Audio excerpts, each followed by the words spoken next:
hey, welcome back to my channel. I tried to be all Dodie-like with the glasses in the intro, but I don't think it really worked. Still don't like this lightning bolt. It's ugly. But I've been reading Dodie's book, Secrets for the Mad, for a little while now. I finished it the other day and I've been making notes and on my phone as I was reading it and things I could say in this video, and I've been really studying. First thing I want to say is it was a really good read. I definitely enjoyed it. I think it would have probably only taken me about a day to read had I not been at work all the time, and had it not been Christmas when I got it, it was very hard to just sit down and read it all day without any interruptions or anything, because December is a pretty busy time. Would I say that this is the best YouTuber book I've ever read? No, I would still say that Tyler Oakley and, Connor Franta are still at the top of my list. However, this would definitely be in my favourites list. It just wouldn't be at the top. I'd say this would be like my third, maybe fourth favourite YouTube book, just because I think I expected a bit more from her writing. I expected it to be a bit more, I don't know, descriptive and long and longer chapters, and I don't know, I guess I kind of hyped it up in my head because it's Dodie. I hyped it up so much. I was like, it's going to be amazing, it's going to be incredible. And from reading her Instagram captions and stuff, I thought, wow, it's going to be great. It's going to be really long and descriptive and emotional and blah blah blah, but it's a lot more simplistic than you expect, which isn't exactly a bad thing. It's nice, short, easy to read chapters that you can read at work or whatever. They're just very quick and easy to read. Like, I could read a chapter on my break and be done with it, which I don't know, when I sat down and read it in my room as opposed to reading it at work and I could really focus, I read it for a good 3 hours straight and then finished it.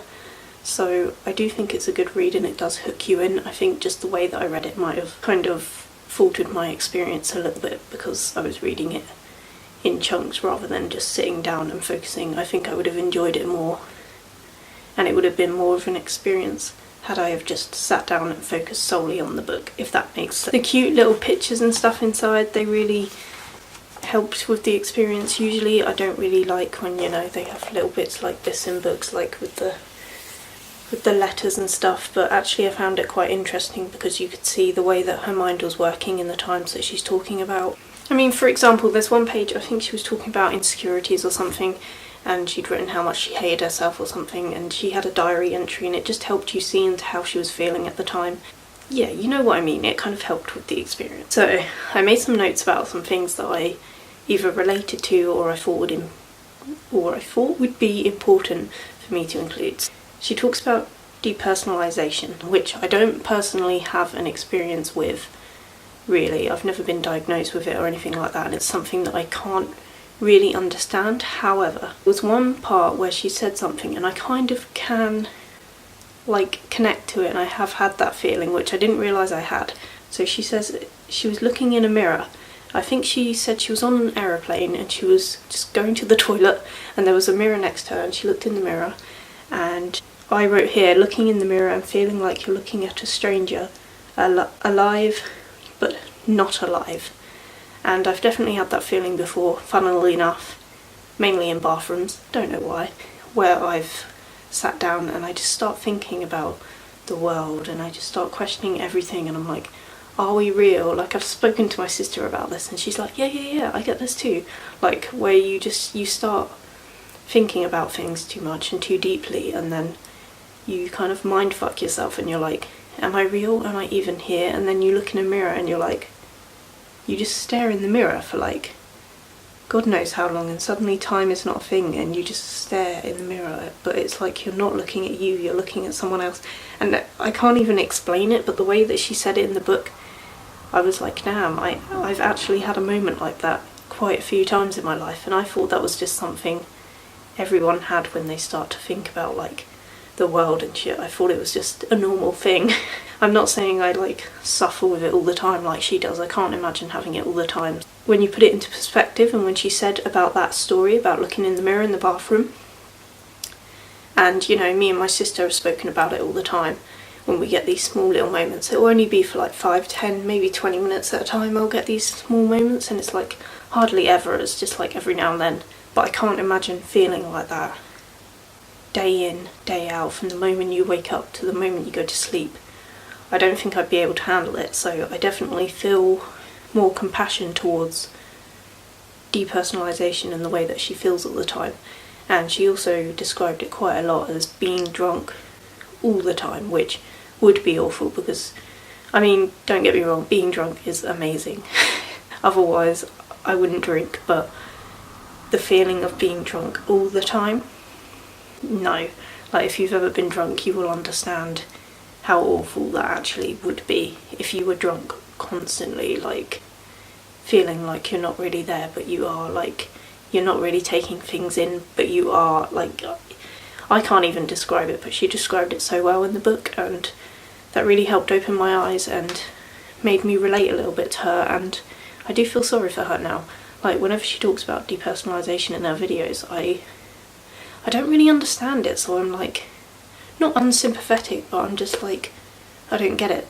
It helped me to kind of open my eyes, and it was very educational, so I think anyone that's struggling with depersonalisation, or maybe you didn't realise you've ever had a situation where you felt like that, like me, and then she's talking about it in the book, you can really relate to it, and it definitely made me, I don't know, just feel sorry for her a little bit, and yeah, I just thought she described it very well, and she made me understand what it is from an outsider's perspective, so I think that's very good awareness for anyone that doesn't know what it is, because I had no idea before reading the book. I only had what she'd said from previous videos and Instagram captions and stuff, but I didn't truly understand it until she had said, like, what it was like.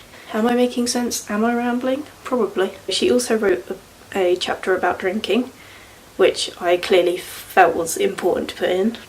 So basically, she was doing an experiment where she was drinking and writing, and I kind of want to partake in this, maybe for a video or something, because I'm very, very interested to see, like, the effects on alcohol on me per drink. Like, I was drinking last night and all I had was two Copperbergs, and I started to feel really fucking tipsy. Like, I was struggling to look at my friends, like, I started to feel the heat rushing to my cheeks, like, I just started to feel very tipsy and, like, spacious and spaced out, just on 2 frickin' ciders, which I never used to be like that. I've gone from a heavyweight to a lightweight, so I feel like this experiment would be so much better for me now rather than a year ago, when it would take me literally like 2 bottles of wine, some shots, some vodka, just to get me even near to feeling like that, which is so bad and unhealthy. That's when you know you have a problem.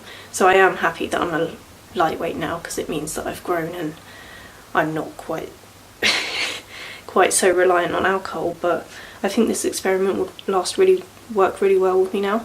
And basically, she comes to the conclusion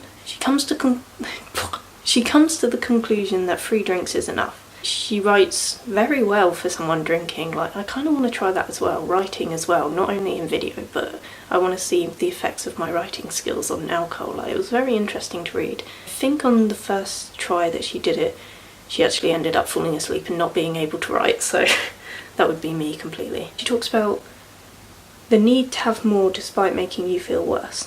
Yes, I would get this all the time. Like, I just would never be able to stop myself. Like, I would never be able to go out for casual drinks with friends like I did yesterday. I couldn't go out for like 1, maybe 2 drinks.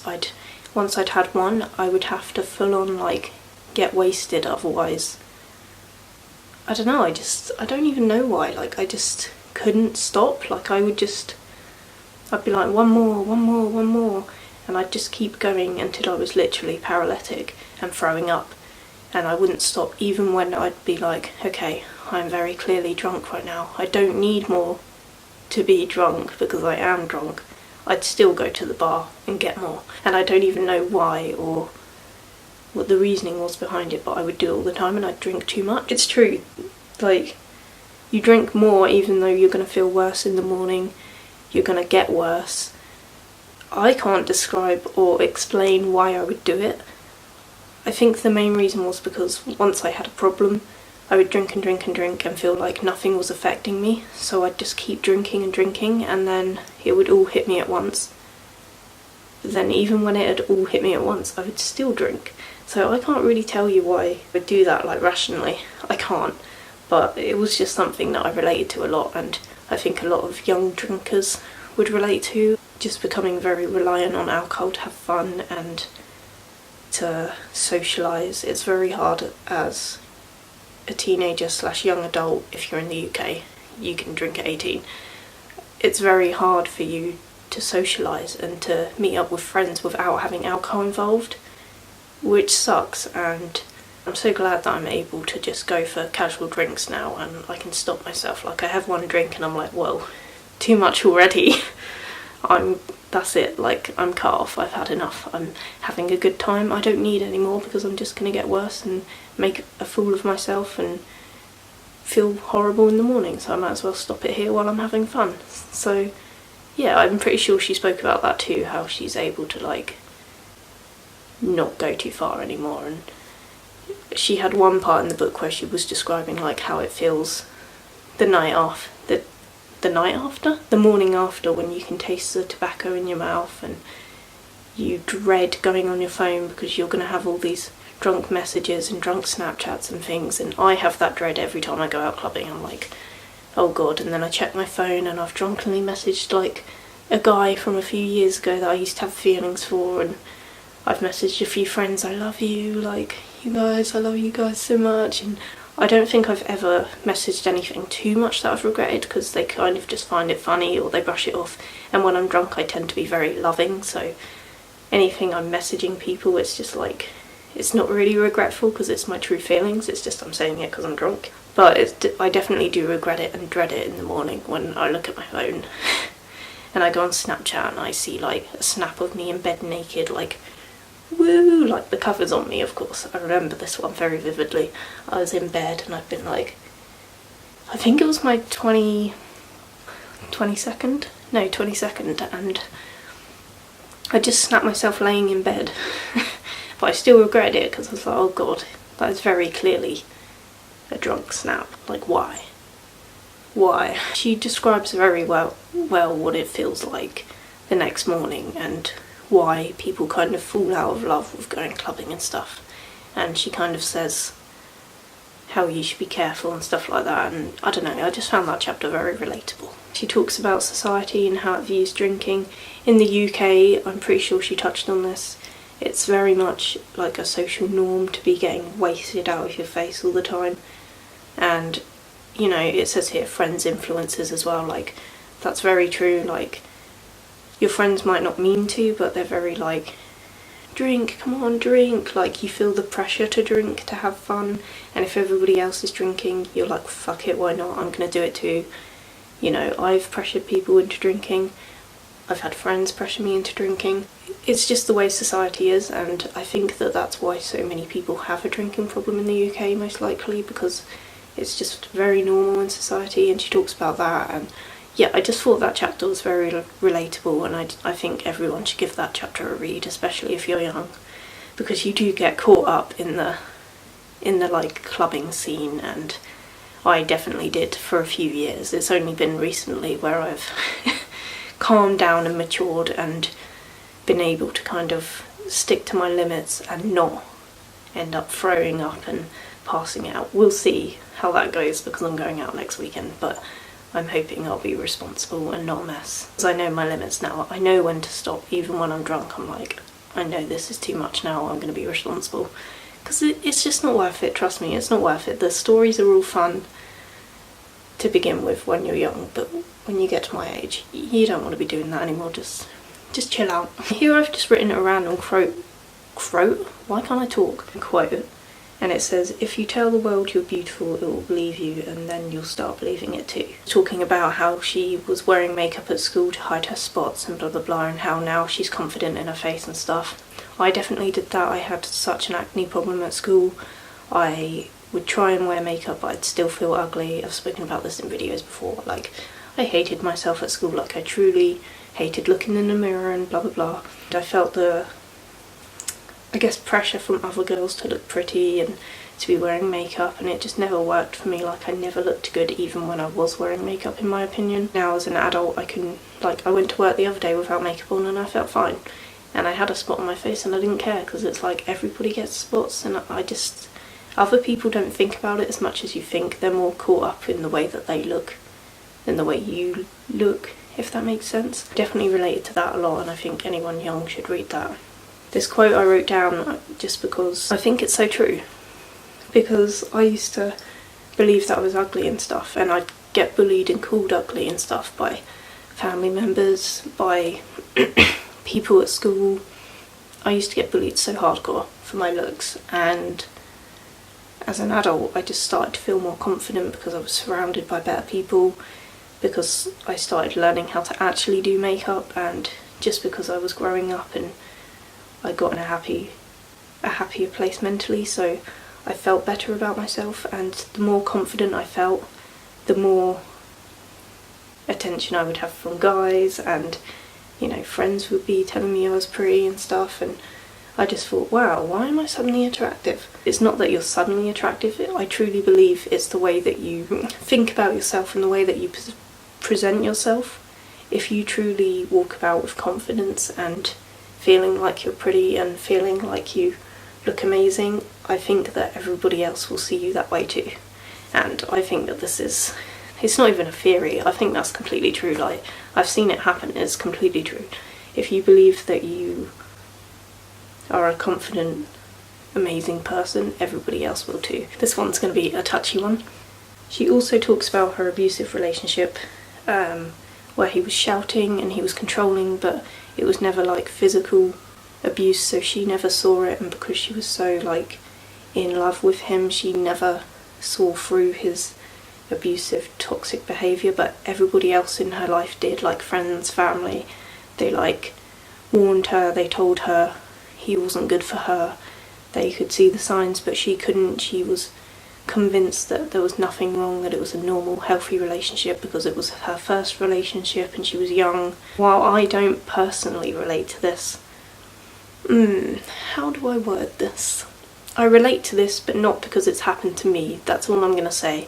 And, I've tried warning someone about these things and everybody else in their life has tried to warn them of, the signs, and literally everyone in the world can see it except that person. I'm talking so in code. Literally everybody has warned this person about, the way this person acts, like controlling your money, or he's controlling who you see, you're not allowed to text anyone else, you have to text him constantly, he's not allowed out of your sight, he doesn't trust you around other men, many other things that I can't even go into because it would be too obvious who I'm talking about. I think it already is, but I'm not naming anyone, I'm just saying, just generalising, so that if anybody out there has a partner like that, they can recognise the signs.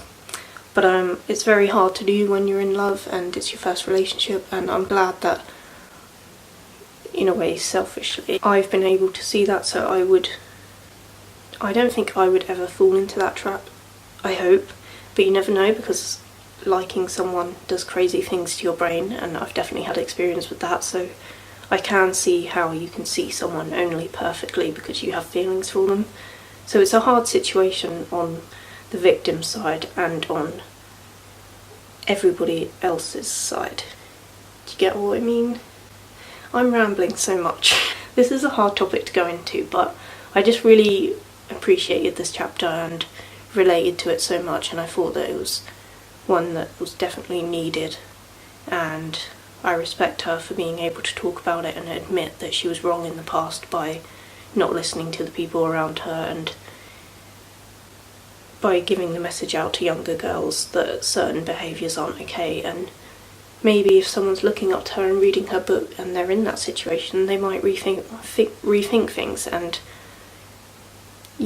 sometimes it takes a little bit more than just your family and your friends intervening. Sometimes you need a bit more of a push. So if Dodie's book is that kind of push for someone that makes them realise they're in a destructive relationship, then I say well done to Dodie. I wish that I could give this book to said person and be like, here, read this, and then them read it and be like, ooh, I I relate to this and I shouldn't, this is wrong. But I know that it's a lot more complicated than that, so it's a difficult situation for both the person being abused and everyone around them, because there is nothing you can do except sit back and watch until the abusive person does something that's too far. And it sucks, but that's the reality. You have to wait until the abuser goes too far and the person finally opens her eyes. But it takes a lot sometimes. Sometimes it's too late. So she went a little bit into religion. I'm not going to say much on this one, but she talks about how she's never really connected with God. Like, she used to pray when she was younger for things and it just felt like no one was hearing her. I related to this a lot because when I was younger I was raised not really religiously, but I went to a Catholic school twice. I went to a primary school that was Catholic and a secondary school that was Catholic, and I went to another primary school that was Christian. So I've never been to a non-religious school. Always been brought up with like church and praying and, you know, the Bible and all that.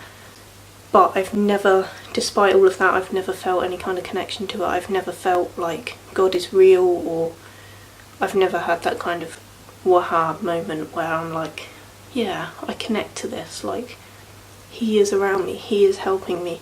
Like, I've never felt that connection. Like, going to church always felt uncomfortable to me. It just wasn't my thing, and I would try and pray every now and then. I'd say I went through an agnostic stage where I was like, maybe there's someone out there. So I would like pray in bad times, and every time my prayers would be unheard and nothing would happen. So I'd be like, obviously it's not true then, because he wouldn't let it happen otherwise. So I just thought I'd touch upon that because I related to that a little bit, and I thought it was very brave of her to talk about religion in a book, because I know a lot of YouTubers, they stay away from talking about religion because it's very controversial. Why can't I talk? It can get them in a lot of trouble, so I respected her for that. I was quite shocked she brought that into it, actually. And the last thing I'm going to touch on, I've got loads of notes here, but I'm just going to try and cut this short. I say cut this short, but I've been filming for like half an hour. She talks about bullying. She talks about being the bully and being bullied, which I think is important, because not a lot of people will admit to you that they've been a bully, but in fact everyone will admit to you that they've been bullied. I've been bullied so much. I was bullied so hardcore at school. I had people spitting at me, I had people swearing at me, calling me names, laughing at me, writing shit on my books, just being horrible really, and writing things on like, I remember there was someone writing shit on my Bebo page, like for no reason at all. Then she deleted all her comments when I like fired back at her because she wanted to make it look like I was just a psycho going off on her for no reason. So everyone thought that I was just attacking her for no reason, even though she deleted her comments. She actually came into Primark yesterday and I was like, wow, you don't even recognise me and you like ruined my life at school. And you know, everyone's gone through bullying. I don't think that's like a new thing. Everyone has been bullied at some point, unless you were like really popular always at school, then you were very lucky. But most people in life have been bullied. But I thought that it was very brave and interesting of her to admit that she's been a bully herself. She was talking about a girl who was a bit strange on the bus. She had a rainbow like bag, and they'd like occasionally she'd pick on her to feel included by other people. I can't think of any examples where I've done that, but I do think that I have definitely been a bit problematic in my past, and probably someone else has felt bullied by me. And it just made me really rethink some of the things that I've done in the past and some of the things I've said about other people. And it made me think, it makes you sad to think, oh God, was I a bully to someone else when I felt so horrible being bullied myself? Do you know what I mean? So yeah, I thought that chapter was very eye-opening, and it makes you rethink things a lot. Like, it makes you think maybe your bullies are being bullied, and it just makes you rethink things, and it makes you not really have a hatred for the people that bullied you, because maybe they were doing it because they felt the exact same way as you. I don't think that was the case for me, but it could be true. I mean, the popular people just bullied me, but maybe they got bullied too. You never know. They might have. Out of 10, I would give this book a 8 out of 10. I should have said 6 out of 10, that would have been funnier, because I think it could have been longer, it could have been more in depth, but I do think that she targeted it more towards her younger audience, so it made sense. Anyway, if you like this video, my voice has gone all high-pitched, you can like, you can comment, you can subscribe, you can turn on your notifications, because I make new videos every Thursday and Sunday. I nearly forgot. And if you want to see more videos of me reviewing YouTuber books, then leave a like, because I have Gabby's new book to read and I'm very much looking forward to reading that. It's something new for me, I've never really read poetry before, so yeah, I want to start on my quest to reviewing YouTuber books again, because that was fun when I did that a few years ago and it gets me back into reading, so why not? Very surprised by how much I'm enjoying reading YouTuber books. I used to have the opinions that fucking hell, to have the opinion that YouTuber books weren't real books, and that's kind of why I started this whole series of reviewing books in the first place a few years ago, and it's opening my eyes to the fact that not all YouTubers just use books as a way of making money, and some of them actually have a message to spread. So go get Dodie, Secrets for the Mad. I don't think I ever said the title. I think it's definitely worth the read, especially if you're young. Even if you're old, it's just a nice chill read. It's just nice to read, really. It's cool to see that someone else has some of the same experiences as you and has learnt the same lessons as you, and I don't know, just because I'm in my early 20s, so I'm reading books by early 20-year-olds, so I'm not really learning much because I'm like learning the same things as them because I'm on the same path of life, but it's still interesting to read, and it's nice to know that I can relate to these people that have a bigger audience than me. Anyway, I'm going to stop rambling. I'll see you next time. Peace.